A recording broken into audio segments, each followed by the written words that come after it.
Hello friends, welcome to Hind. दोस्तों, आज के इस वीडियो में हम सीखेंगे गुणनखंड ज्ञात कैसे करें। दोस्तों, गुणनखंड करने के कई तरीके होते हैं और गुणनखंड के कई टाइप भी बनते हैं, कई टाइप के प्रश्न बनते हैं। उन सभी टाइपों को मैं आपको 4 से 5 वीडियो में करा दूंगा, जो कि वीडियो लंबा ना हो, इसलिए मैं आपको अलग अलग हर एक टाइप के गुणनखंड के जो भी प्रश्न बनेंगे उनको प्लेलिस्ट के माध्यम से उन वीडियो को आपको दे दूंगा और 4 से 5 वीडियो उसमें आपको मिलने वाले हैं, जो कि पूर्ण गुणनखंड के सवाल होंगे, जिसमें तो कंप्लीट हो जाएगा आपका गुणनखंड करने का, कैसे कैसे कब कौन सा गुणनखंड कैसे करना है। तो दोस्तों, गुणनखंड होता क्या है? गुणनखंड शुरुआत करने से पहले हम जान लेते हैं। गुणन का मतलब होता है गुणा और खंड का मतलब होता है भाग, यानी किसी चीज़ के भाग करना। जैसे कि 20 कोई संख्या है और उसके अगर हम भाग करें यानी गुणनखंड करें तो 5 दूनी 10 और 10 दूनी 20, यानी हम 5 गुणे 2 गुणे 2 यह इसके खंड ऐसे कर सकते हैं। तो अब हमें क्या करना है, पहला सवाल, ठीक है, इसके भी हमें क्या करनी है, गुणनखंड करने हैं, ठीक है। तो इसके हमें अलग अलग भाग निकालने हैं। तो सबसे पहले हम क्या करेंगे, यहाँ पर देख रहे हैं ए स्क्वायर और बी है यहाँ पर, और यहाँ पर बी स्क्वायर ए है यहाँ पर। तो अगर हम ए स्क्वायर को क्या लिख सकते हैं, स्क्वायर का मतलब होता है उस चीज़ को हम गुणा में 2 बार लिख सकते हैं, यानी ए का वर्ग है तो ए का मतलब ए गुणा ए, ठीक है। और इसमें फिर गुणा में क्या है, यह बी है, ठीक है, और फिर प्लस है।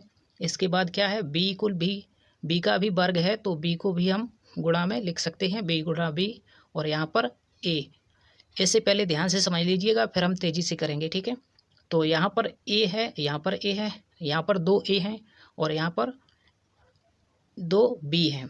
लेकिन यहाँ पर अगर हम देखें कि अगर हम इससे ए गुणा बी ये और ए गुणा बी यह भी है, तो यानी कि यहाँ पर दोनों में जो सेम है संख्या उसको हम बाहर निकाल सकते हैं, तो यानी कॉमन कर सकते हैं। तो ए गुणा बी यानी ए बी हम अगर बाहर लें तो अंदर क्या बचेगा, ए, और यह बी बचेगा, यानी कि इसका गुणनखंड जो होगा वह ए बी और कोष्टक में ए प्लस बी होगा, ठीक है। अब हम देख लेते हैं दूसरा प्रश्न, जो कि हम यहाँ पर देखेंगे। दोस्तों, आराम से समझेंगे। दूसरा प्रश्न जो कि है हमारा 9 a cube b plus 15 b square a. अगर हम दोस्तों यहाँ पर इसको 9 को क्या लिख सकते हैं, 3 गुणा 3, और ए पर घात कितनी है, 3 है। आप जानते हैं कि ए को हम 3 बार लिख सकते हैं, ठीक है, इसका मतलब यह है। और 15 को क्या लिख सकते हैं, 3 गुणा 5 यानी 3 15, और बी स्क्वायर यहाँ पर है और ए यहाँ पर है, ठीक है। अब हम यहाँ पर देखेंगे कि कॉमन क्या क्या है। यहाँ पर 3 है, यहाँ पर 3 है तो 3 कॉमन आ जाएगा। इसके बाद हम क्या करेंगे, यहाँ पर ए है, 3 यहाँ पर ये है, लेकिन यहाँ पर केवल एक ही 3 था, इसलिए हम इसे कॉमन नहीं ले सकते, एक ही बार हम 3 कॉमन ले सकते हैं। तो ए पर घात 3 है तो यहाँ पर केवल ए है, तो यहाँ से हम केवल ए को कॉमन ले सकते हैं। और यहाँ पर बी स्क्वायर है और यहाँ पर बी है, तो यहाँ से केवल हम बी को ले सकते हैं, क्योंकि यहाँ पर बी ही है और यहाँ पर बी स्क्वायर है, तो यहाँ पर एक बी बच जाएगी। यानी कि अगर हम 3ab को कॉमन लेंगे तो अंदर हमारा क्या बचेगा, 3 बचेगा, और ए पर घात 2 बचेगी, क्योंकि ए हमने बाहर लिया है और ए पर घात 3 थे तो 2 बचेंगे यहाँ पर। और बी को लिया है, बी एक ही था तो यहाँ पर बी नहीं बचेगी, यानी कि 3a स्क्वायर यहाँ पर होगा, ठीक है।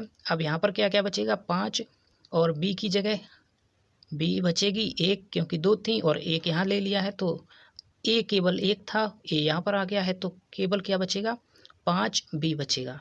बस यह हो गया इसका गुणनखंड, ठीक है। दोस्तों, अब हम देख लेते हैं अपना तीसरा प्रश्न। तीसरा प्रश्न का गुणनखंड हमें कहना है 9x स्क्वायर प्लस 12x पर घात 4 और प्लस 6x पर घात 3।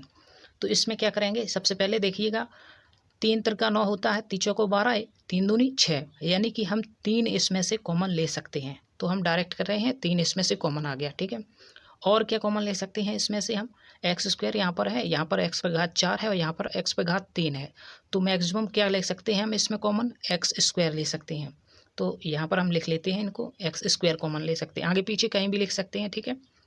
तो अब यहाँ पर बचा क्या है, यहाँ पर हमने 3 एक्स स्क्वायर बाहर गया तो 3 9 में से जाएंगे, यानी 3 तिरका 9, तो यहाँ क्या बचेगा, 3 बचेगा। और x यहाँ से एक्स स्क्वायर निकल गया तो केवल 3 ही बचेगा यहाँ पर, ठीक है। और 3 चौको 12 यानी कि 4 यहाँ पर बचेगा, और x पर घात यहाँ से एक्स स्क्वायर गया तो एक्स स्क्वायर बचेगा क्योंकि x पर घात 4 है, और प्लस 6 यहाँ पर है तो 3 दूनी 6 यानी 2 बचेगा। तो हमें यहाँ पर क्या करना है, अब x बचेगा यहाँ पर क्या है, क्योंकि यहाँ से 2 जो है एक्स स्क्वायर निकल गया है तो केवल x बचेगा क्योंकि यहाँ क्यूब था। तो हमारा यहाँ पर गुणनखंड निकल करके क्या आया, 3x स्क्वायर और कोष्ठक में 4x स्क्वायर प्लस 2x और प्लस 3, यह इसका गुणनखंड हो जाएगा। दोस्तों आशा करता हूँ आपको यह टाइप पसंद आया होगा, और अगला टाइप हम देखेंगे नेक्स्ट वीडियो में। तो दोस्तों इस वीडियो को लाइक और शेयर दोस्तों के पास कर दें। Thanks for watching.